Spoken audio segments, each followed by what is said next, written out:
बच्चों, हम लोग कल रस पर चर्चा शुरू किए थे। पिछले वीडियो में रस के बारे में थोड़ी जानकारी मिली थी कि रस क्या है, और उसके स्थायी भाव के बारे में भी थोड़ी बात हुई थी। आज मैं रस और उसके अवयव पर एक बार विस्तार से प्रकाश डालने की कोशिश कर रही हूँ। ठीक है। रस और उसके अवयव यानी अंग। रस के 3 अंग हैं। रस के 3 अंग हैं, भाव, विभाव और अनुभाव। इस पर कल भी थोड़ी चर्चा हुई थी। तो सबसे पहले हम भाव की ओर जाते हैं कि भाव क्या है। भाव क्या है?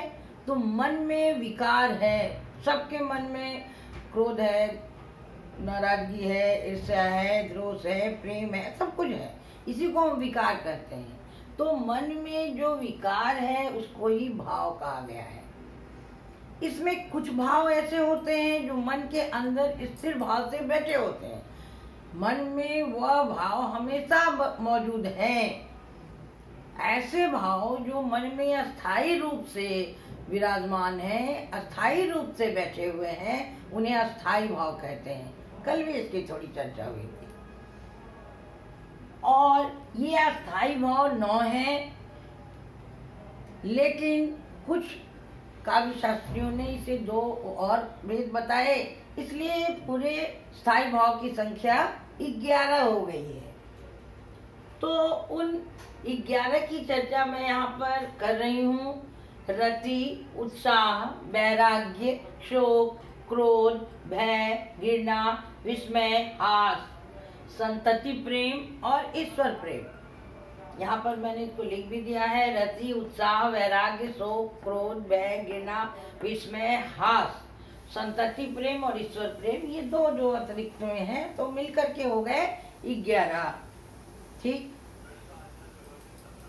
अब दूसरा है, ये जो आपको मैंने बताया था कि भाव 2 प्रकार के हैं। एक अस्थायी भाव जो मन में हमेशा स्थित होते हैं, और दूसरा व्यभिचारी भाव या संचारी भाव। तो व्यभिचारी भाव और संचारी भाव क्या है? तो जो स्थायी भाव को जगाने का काम करते हैं, जो अस्थायी भाव को सहायता देकर के आगे ले जाते हैं। वह खुद अस्थायी नहीं होते, वो चंचल होते हैं, लेकिन अस्थायी भाव को चलाने में सहायक की भूमिका करते हैं। बात समझ में आ रही है? जो भाव अस्थायी भाव को सहायता देते हुए आगे बढ़ाते हैं, उन्हें हम व्यभिचारी भाव या संचारी भाव कहते हैं। वह दूसरे भाव के साथ संचरण करता है, चलता है, इसीलिए उसे संचारी भाव कहते हैं। यह अस्थायी नहीं होते, बल्कि चंचल होते हैं। इनकी संख्या 33 बताई गई है, और इस सबकी तो नहीं, कुछ की मैं यहाँ पर चर्चा कर दी हूँ कि हर्ष, विषाद, चिंता, जड़ता, शंका, जिज्ञासा, उग्रता, ये सब उनके उदाहरण हैं। समझ में बात आ रही है? अस्थायी भाव 9 और 2 11 की चर्चा मैंने की, और संचारी भाव 33 हैं, जिनमें कुछ की चर्चा यहाँ पर मैंने की है। स्पष्ट? यानी स्थायी भाव के 2 भेद हो गए, भाव के 2 भेद हो गए, स्थायी भाव और संचारी भाव, जिसको व्यभिचारी भाव भी कहते हैं। अब रस के प्रमुख 3 अंगों में भाव की चर्चा तो हो गई। अब दूसरा बचा विभाव। तो विभाव क्या है? अब जिन विषयों के कारण मन में अस्थायी भाव जगते हैं, अब कोई कारण होगा जिससे मन का स्थायी भाव जो स्थिर बैठा हुआ है वह जग रहा है, उसे हम क्या कहते हैं? विभाव कहते हैं। क्या कहते हैं? विभाव। किसे? जो मन के स्थायी भाव को जगाने का काम करता है।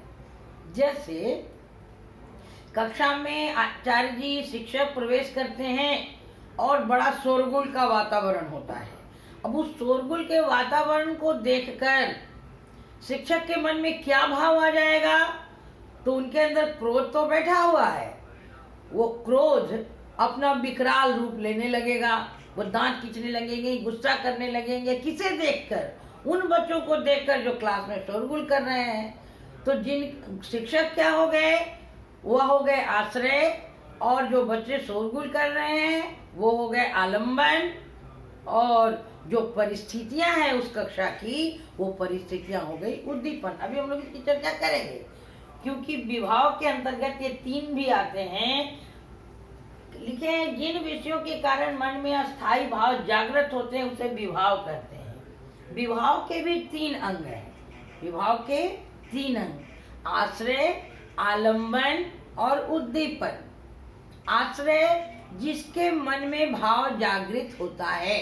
अभी मैंने कहा कि मैं कक्षा में गई और कक्षा में शोरगुल का वातावरण देखा तो क्रोध आया मुझे। तो मैं किनके मन में क्रोध आया? मेरे, अर्थात मैं क्या हो गई? आश्रय।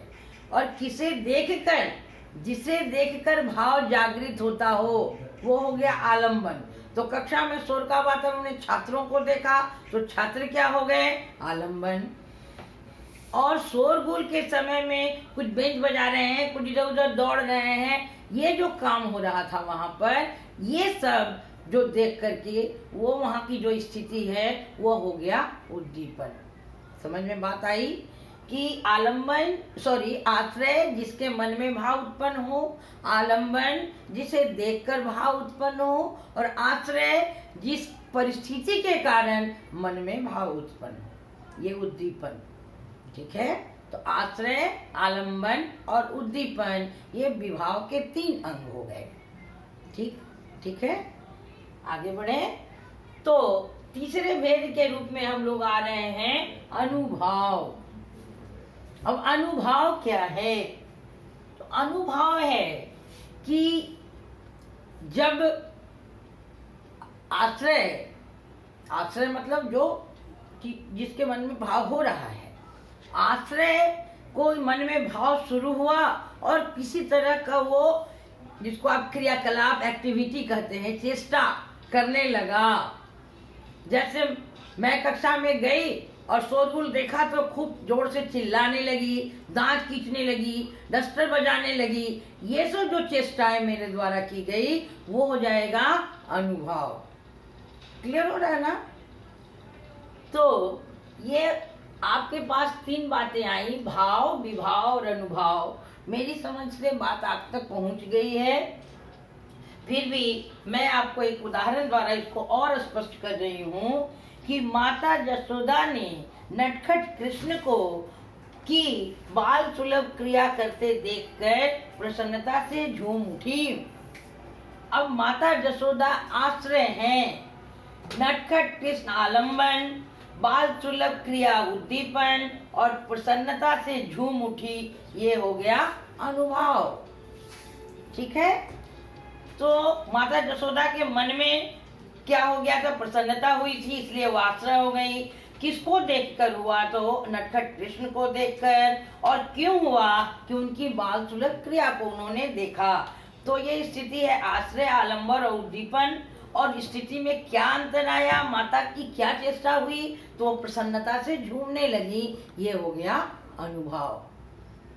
देखिए, विषय उतना गंभीर नहीं है। अगर आप सहजता से इसको लेने की कोशिश करेंगे तो ये भाव, विभाव और अनुभाव आपकी बात समझ में आ जाएगी। अगर आप उदाहरण इसका 2-4 और समझना चाहते हैं तो मैं अगले वीडियो में इसको प्रस्तुत करूंगी। धन्यवाद।